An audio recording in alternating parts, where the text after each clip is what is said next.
Autolite and its 96,000 dealers bring you Mr. Robert Young in tonight's presentation of Suspense.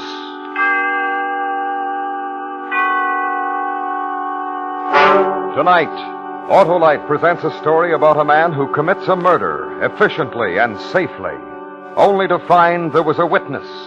The story is called A Murder of Necessity, starring Mr. Robert Young.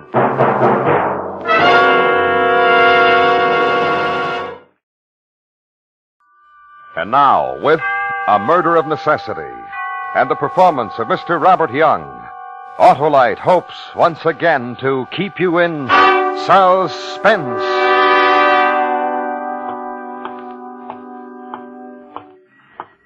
I'm walking along a city street with murder in my heart. Tonight is the night I must kill. Remember the name, Herbie Sachs. Fat, sweaty Herbie Sachs. He'll be sitting behind his big desk, and he'll look up at me and smile, and his fat neck will spill over the expensive collar of the expensive shirt that he'll be wearing. So far, so good. No one around. So far, so good. Why do I keep saying that? Some sign painter will have a new job. Scrape the name in gold letters off the glass door. Herbert J. Sachs, private investigator, will soon be dead, gentlemen. Through the panel of the glass door, the fat shadow of the big man sitting happily in his swivel chair. Mr. Sachs waits within, murderer. Knock on his door. Hold it a minute. The janitor wants to come in. Gets up from the chair, Herbie. Come and open the door. Meet your doom. Start in the other office. Oh. Hello, Mark. What do you want? A few moments of your time. Oh, I'm busy. Let's make it Inside, Herbie. Go ahead, Herbie. Sit down. What do you want? Herbie, I'm through. You've bled me for the last nickel. What are you talking about? I made a mistake a long time ago. I went hunting and I killed a man. It was an accident. But instead of turning myself in and getting off on a charge of manslaughter, I listened to the advice of a man named Herbie Sachs. Go home, Mark. Nobody saw you shoot him, you said. Nobody did, except you, Herbie. I'll be silent, said Herbie. Now, look, Mark. And I've had to pay for your silence. Haven't I, Herbie? Through the nose. Who do you think you are? Coming here like this? Why, for 2 cents? For 2 cents, you'd sell your mother, your grandmother, and your wife, Gretchen. A nice girl who doesn't deserve you. I'm warning you, Mark. You're through warning people, Herbie.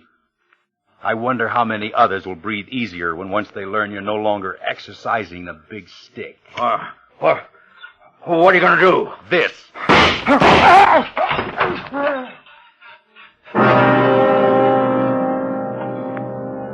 Now the sign painter can scrape the gold letters off the glass door.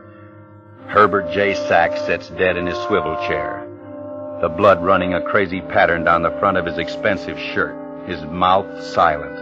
No words, no accusations. No talk of any kind. No talk. Wait, Herbie was talking to somebody when I knocked on the door. Nobody here. Who was he talking to? Must have been talking to somebody on the telephone. He didn't hang it up.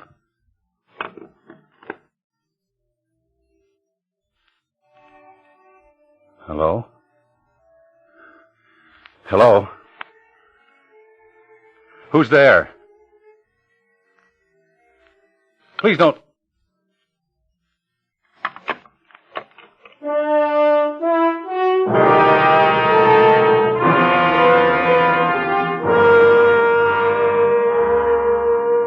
The phone in Herbie's desk drawer had been off the hook.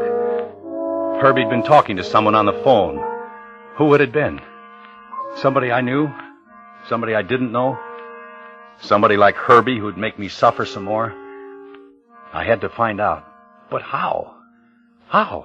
I got an idea. The phone pad. Today, March 24th, and under the date, 3 names. L. Collins, the name Janice, and a phone number, and an Art LaFoon. Could it have been one of them? On the phone, you heard... What? Was it a radio? Was it a record? That's all you have to go on, but it'll have to be enough. Even now, whoever it was may be calling the police.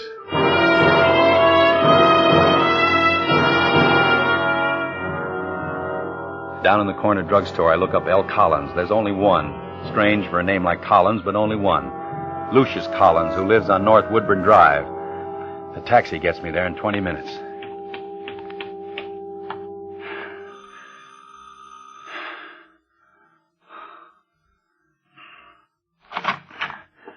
Yes? Mrs. Lucius Collins? Yes. Is your husband at home? Yes. You want to see him? If it's possible. Come in. Just follow me. What did you say your name was? I didn't say, but it's, Paul Drake. Oh. Lucius, there's a Mr. Drake who wants to see you. Drake? Yes, Mr. Collins. A mutual friend asked me to call. I'd like to speak to you alone, if I may. I'll close the door. Mr. Collins... Sit down, Mr. Drake. Thank you. You said a mutual friend sent you? Who? Herbie Sachs sent me, Mr. Collins. What does he want? He's not satisfied with the present setup. Mr. Drake, I'm paying him all I can now. I can't pay any more. If I did, my wife might find out, then how would I explain it? Doesn't Mr. Sachs understand that? He's not satisfied, Mr. Collins. That's all I can tell you. But what am I going to do? Well, Herbie just gave me a general picture of your situation. Perhaps if you filled me in on the details... There are no details, Mr. Drake. I made a mistake once. I met a girl. We grew fond of each other. Naturally, my wife suspected something was wrong. She went to Mr. Sachs and had him trail me. He found out about us, the girl and me, but he didn't tell my wife. He said he wouldn't tell her if I paid him. And so I did. The girl went away, but I still pay Mr. Sachs. I understand, Mr. Collins. You do? You really do? Have you been home all evening, Mr. Collins? Well, yes. I guess I'll just tell Herbie what you told me. If you can't increase it, you can't do it. That, radio over there looks like an old one. Huh? Oh, it is. We've had that for years. It's broken. Haven't bothered to have it fixed. Mm-hmm. You got a phonograph? Yes, an old one. The kind you wind's not much good. It's up in the attic, stored away. Well, thanks, Mr. Collins. Thanks. I mean, for seeing me, for letting me talk to you. Well, I don't understand it. A man like you working for Herbie Sachs? I know, Mr. Collins. I don't seem like the kind that would. That poor little man. If only I could have told him, whispered to him, yelled to him, Mr. Collins, your unhappiness is over. The man who held you in the arms of terror is no more. He's dead. He's up in his office, spilling blood all over his nice, clean carpet. You're a free man, free to pick up the pieces of your life and start again. But tomorrow you'll know. It'll be in all the papers. That'll be soon enough.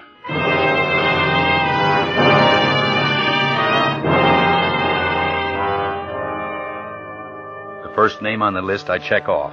Lucius Collins is a man with problems of his own. He didn't play his broken radio or the old phonograph stored away up in his attic. So I call the phone number next to the name on the pad that reads Janice.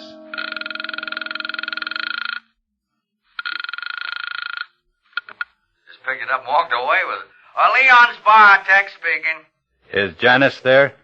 Yeah, but she's awful busy waiting on tables. Can I give her a message? No. I'll call later. Okay.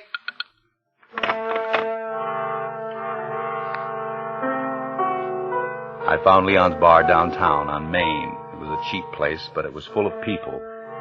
Then I saw the girl waiting on the tables. She was pretty, but a prettiness that was cheap like the bar. I walked over to an empty booth in the corner and sat down. I waited. Then she saw me and came over and stood beside me.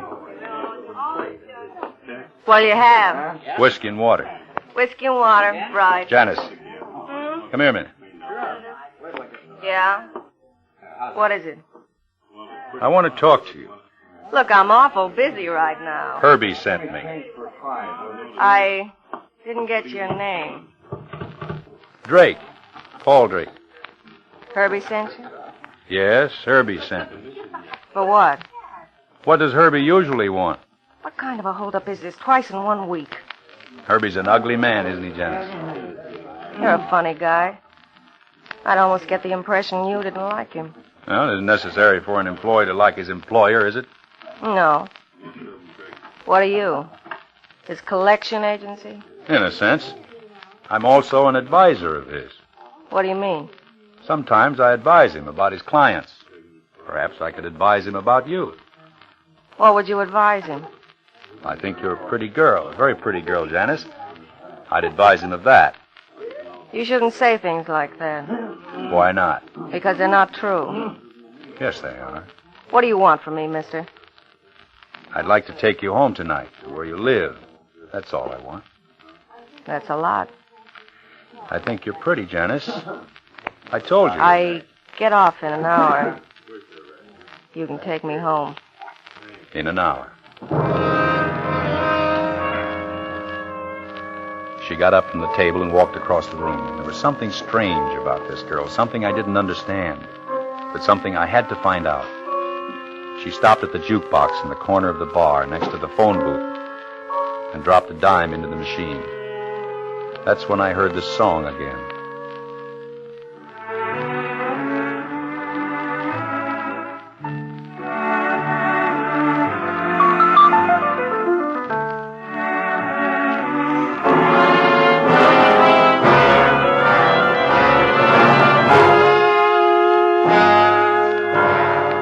Autolite is bringing you Mr. Robert Young in A Murder of Necessity.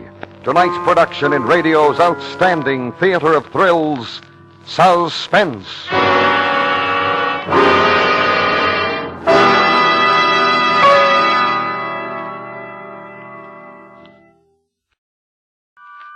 And now, Autolite brings back to our Hollywood soundstage Mr. Robert Young in Elliot Lewis's production of A Murder of Necessity. A tale well calculated to keep you in suspense.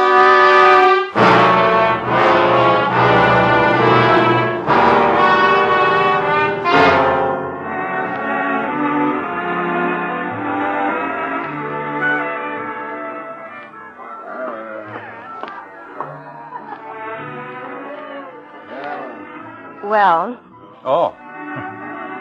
Nice music. You like it? my favorite record. I play it all the time. You do? Mm-hmm. Well, shall we go? I'll call a cab. You don't have to. Why not? Ride home in style. It's only a couple of blocks from here. We can walk. Wouldn't you like to walk? All right.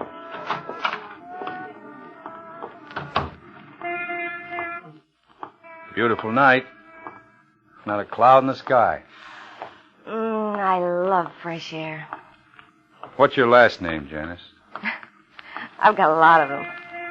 Call me Janice Gibson. All right, Janice Gibson. What kind of a girl are you, Janice? If you work for Herbie Sachs, you know all about me. Not the details, pretty girl. Why do you keep saying pretty girl? Because it's a statement of fact. You are pretty, Janice. I'm the kind of a girl that you read about in the confession magazines. Only they make those stories up. They're fiction. My story's not fiction. It's a real one. I believe you. Long time ago, a girl with big ideas came out of the sticks. Landed in a big city. And she met a man named Herbie Sachs. She met him after she'd gone off the deep end. She wanted thrills. Those thrills ended her up in a straitjacket in a sanitarium. They were the kind of thrills you don't write the family back home about. Mm-hmm.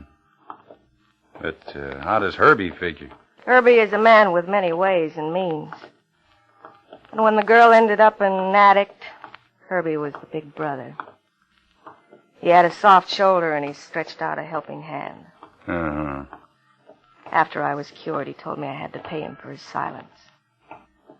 The silence that would keep the family back home from finding out about the thrilling things that had happened to the girl from the sticks. Why do you work for a man like him? Oh, check it off the living. Were you at the bar all night tonight? Ever since 8 o'clock. Why? Nothing. I guess I'm making conversation because I don't want to talk to you anymore. Look, mister, you can walk on the other side of the street. I didn't Oh, ask wait a you minute. to- I didn't mean it that way, Janice. Honest. Believe me. What I meant was I didn't want to talk because I suddenly feel like kissing you. This is where I live. The bug house. Want to come up and meet the fleas? Courtesy of Herbie Sachs. Janice, don't be bitter. I got one room and a hot plate. What am I supposed to do? Dance a dance because I can't afford anything better? Look, I'll talk to Herbie. I'm his advisor, remember? Maybe I'll advise him to change his mind. If you thought you could... I'll try. That much I promise. I'll advise him that you ought to have a nice apartment to live in. And a stove. Paul, Yes. you want to come upstairs? I'll make you some coffee. I have something to take care of, and it's late. Maybe after... You won't come back. Once you leave, I won't see you anymore. You're that kind of guy. I'll come back. I won't see you again. I know I won't. Kiss me, Paul. Hard. Like you were going away for a long time.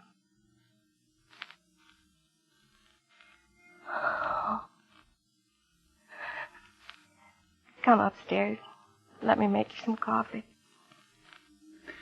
I'll be back. Paul. Janice, someday if you ever find out that this is all over, go back home to where there aren't thrilling things for a girl like you to do. I don't know. They'll never know. Home is a long and faraway memory. I don't know. Promise me. On the kiss. Maybe. Maybe, Paul. Maybe. I took her in my arms and kissed her again. Then she turned and disappeared through the door into the cheap boarding house. And the black night closed in on me again, and the fear and fright returned. Under the street light up at the corner, I checked the last name on the phone pad, Art LaFoon. He's not at his place of business on Houston Avenue, the watchman tells me. Mr. LaFoon is never at his place of business at 2:30 in the morning, he says with raised eyebrows. Even though it is a novelty business, and novel things are always happening. So I wait until 8 o'clock the following morning. Near his novelty business, I find a very shabby hotel, and for $2, the night clerk tells me that I can have a bed with a clean sheet and a loud knock on my door when it's 7 o'clock.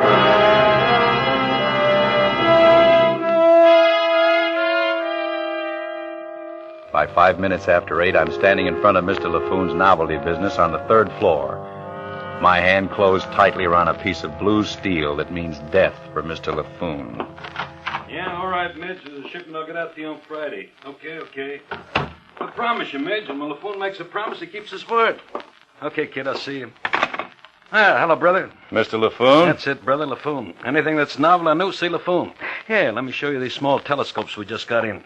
I made some a couple of years ago, but those were tame. Here, take a look at this one. Look, Go ahead, just squint your eye. You gotta focus. Herbie sent me. Yeah, What was that, brother? Herbie Sachs. Yeah? You mentioned the name, Herbie Sachs. What am I supposed to do? You know Herbie. Who are you, anyway? I work for Herbie Sachs. You made another statement. Tell me how to react, brother. Hey, look, Mr. Novelty Man, I don't know how to convince you, but I'll get rough if I have to. Okay, take it easy, brother, take it easy. That's an expensive shirt. That's why I'm here. Herbie doesn't like you buying such expensive shirts. Who are you? I'm recently hired to make collections. I've come to collect. You know what? I think you're lying. You don't work for Herbie Sachs. You don't work for him at all. I told you I was just recently hired. And why didn't he tell me you'd be around, brother? I talked to him on the phone last night. Why didn't he tell me, huh? You talked to Herbie on the phone last night? Yeah, brother, I talked to him. What happened when you talked to Herbie? What do you mean, what happened? Who are you, brother? Nobody you'd be interested in. Yeah? Well, maybe the cops would be interested. Put it down. Get your hands off of me! Later, Mr. LaFoon. Later, we'll take care of some unfinished business when it's dark and no one will see me.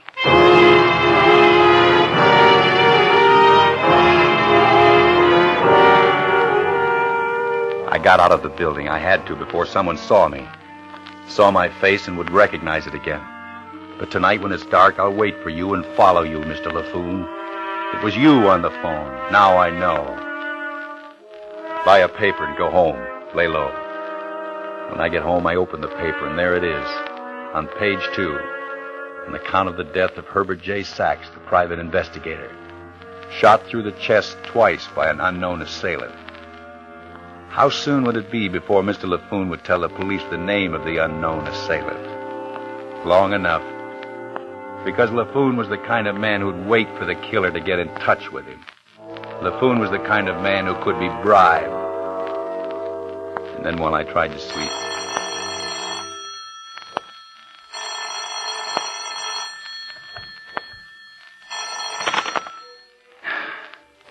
hello. Mark, this is Gretchen Sachs, Herbie's wife. Yeah. Hello, Gretchen. Did you read about Herbie in the papers this morning?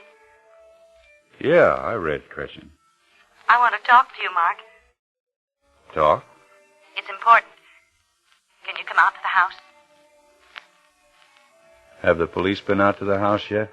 No. I was down for a few minutes at the morgue to identify the body. That's all? That's all. It's important that I talk to you. I was on the other end of the phone, Mark.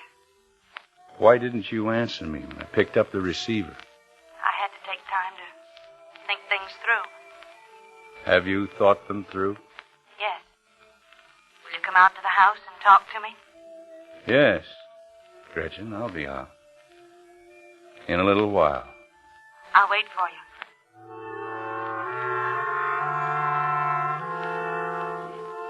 It was Herbie's own wife, Gretchen, on the phone. Sweet and lovable Gretchen. And now the wife of the man I murdered waits to talk with me. What about? The weather? No. No, she waits to talk business. Before the police arrive, she waits to take up where the fat man left off. Another murder of necessity. Ring the doorbell, murderer.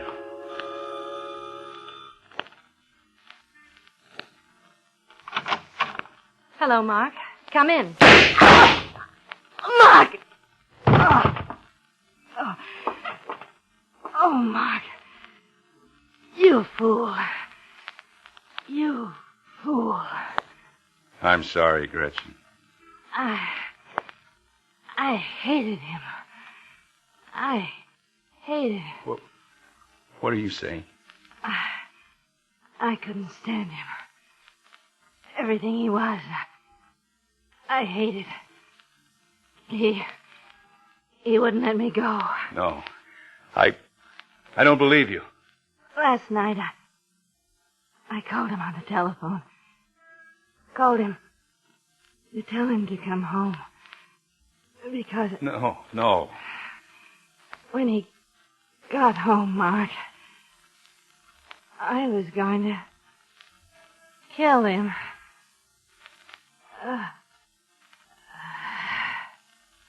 Gretchen.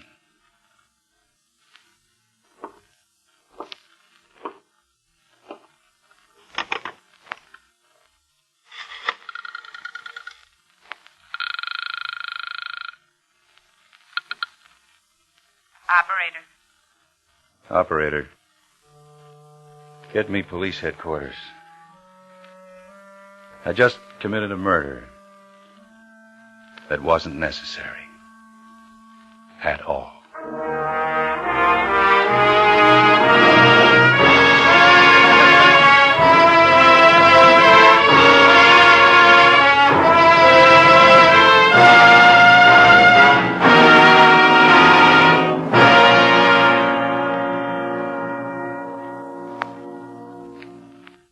Suspense.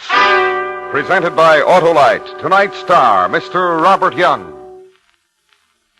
This is Harlow Wilcox speaking for Autolite, world's largest independent manufacturer of automotive electrical equipment. Our Autolite family is made up of the nearly 30,000 men and women in 28 great Autolite plants from coast to coast and in still other Autolite plants in many foreign countries. It also includes more than 18,000 people who have invested a portion of their savings in Autolite, as well as 96,000 Autolite distributors and dealers in the United States and thousands more in Canada and throughout the world. On April 1st, Autolite will present the national television preview of the great Parade of Stars automobile show from the Grand Ballroom of New York's Waldorf Astoria Hotel. This program may be seen at the regular Autolite Suspense television time on April 1st, or a few days later in some television areas. Don't miss this great program. And remember to be with us next week for another thrilling Autolite Suspense show on radio.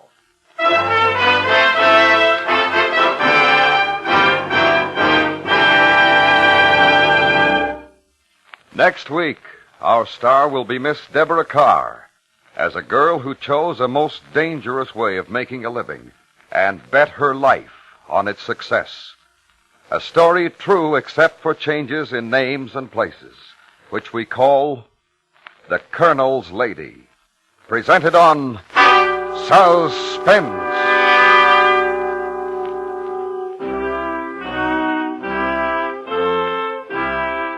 Suspense is produced and directed by Elliott Lewis, with music composed by Lucian Morowick and conducted by Lud Gluskin.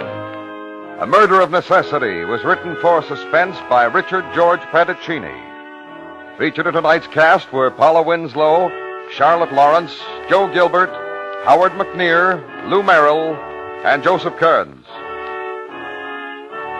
Robert Young, star of Father Knows Best, appeared through the courtesy of the Crosley Corporation. And remember, next week on Suspense, Miss Deborah Carr in The Colonel's Lady. This is the CBS Radio Network.